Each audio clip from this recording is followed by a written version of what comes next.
dearest God, we thank you for the faith that you have given us. It is true, Lord, that there are times when our faith shrinks, but today we ask that you'll make us bold and defiant so nothing can shrink our faith. Amen. Today's devotion is faith that does not shrink in hot water. Our verse of meditation is Genesis 4 verse 25. And Adam knew his wife again, and she bore a son and named him Seth.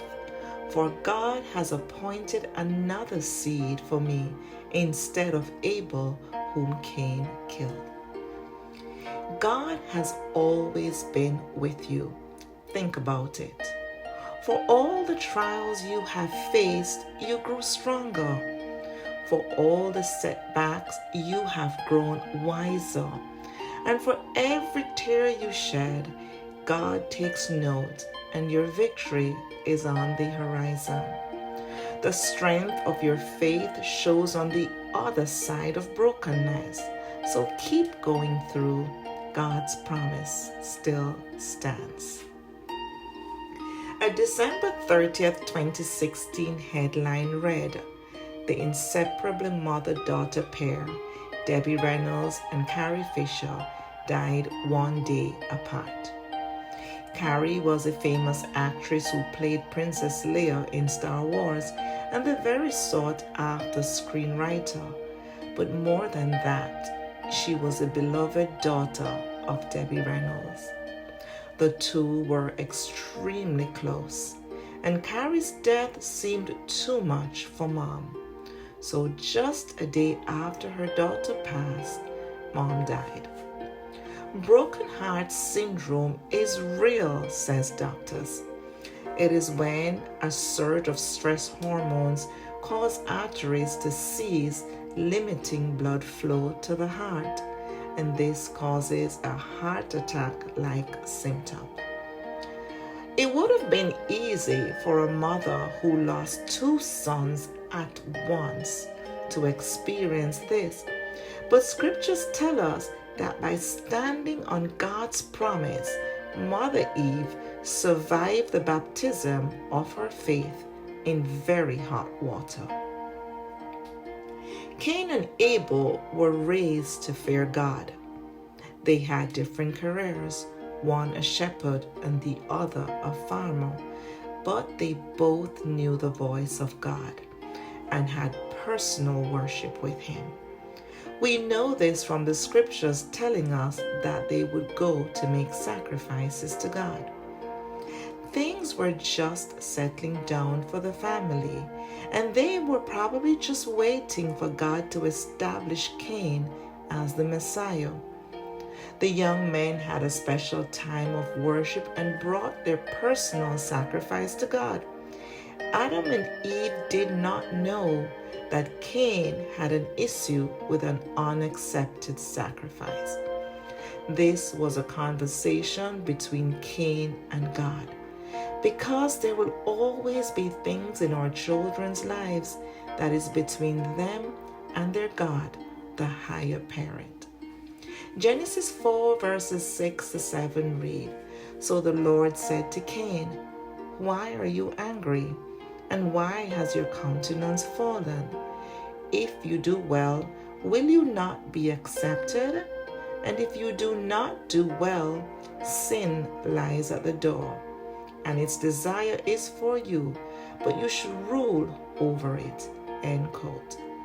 God warned Cain, but sin ensnared him, and it led to tragedy, unspeakable tragedy. Cain killed his little brother, and God banished him from the presence of his family. It would have been tragic enough to lose one son, but to lose both at the same time is unspeakable grief. In addition to the loss of her children, there was the loss of the dream that Cain was the promised seed. The hope she had in God that His promise of a Messiah through her was a reality Now all that seemed to lay shattered on the ground.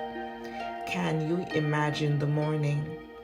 When God wanted to describe pain and deep sorrow, he told Jeremiah that a voice is heard in Ramah, mourning and great weeping, Rachel weeping for her children and refusing to be comforted because they are no more.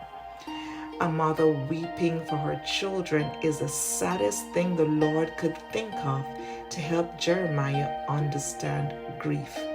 Grief extended, dark, impenetrable grief. So what was Eve to do? Eve refused to be buried by the grief she felt. She refused to give up on God's promise.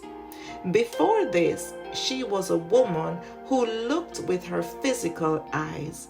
Do you remember how Genesis 3 verse 6 emphasized her attraction to the tree? It reads, "So when the woman saw that the tree was good for food, that it was pleasant to the eyes, and a tree desirable to make one wise, she took of its fruit and ate." Now there's nothing to look at. There was only the intangible promise of God, but Eve had learned to look through the eyes of faith. And with this vision, not even her pain could erode her belief in that promise of God. Genesis 4 verse 25 says, "When she gave birth to another son, she called him Seth, for God has given me another seed instead of Abel, who Cain killed." She doesn't just say another child or son.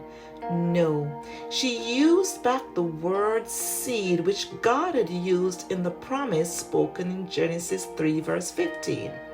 This is the essence of digging in your spiritual heels when things seem to fall apart. Speak back the words of God to him and to yourself. This was bold defiance in the face of great tragedy.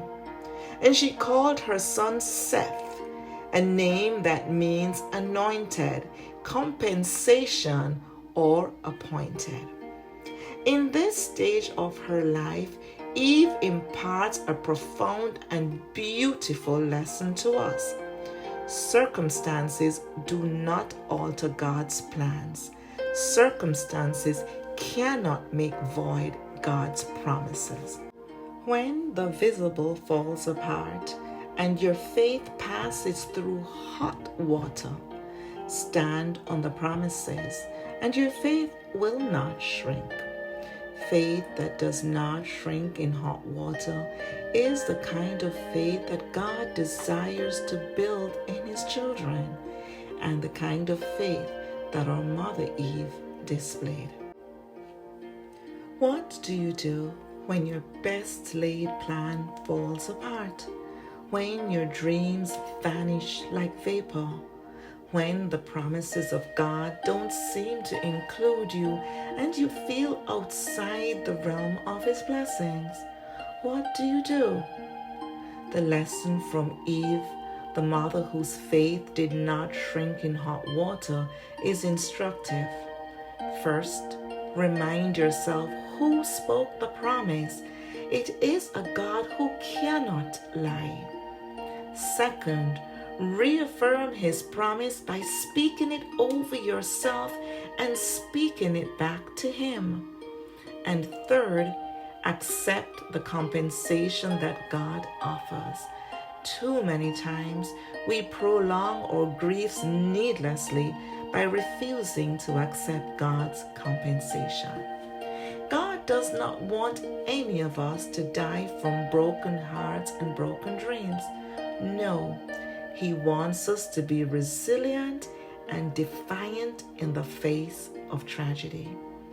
Mother Eve declared, "I have a replacement.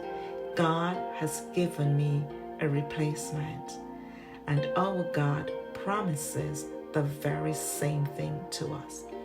Joel chapter 2 verse 25 says, So I will restore to you the years that the swarming locust has eaten, the crawling locust, the consuming locust, and the chewing locust, my great army which I sent among you.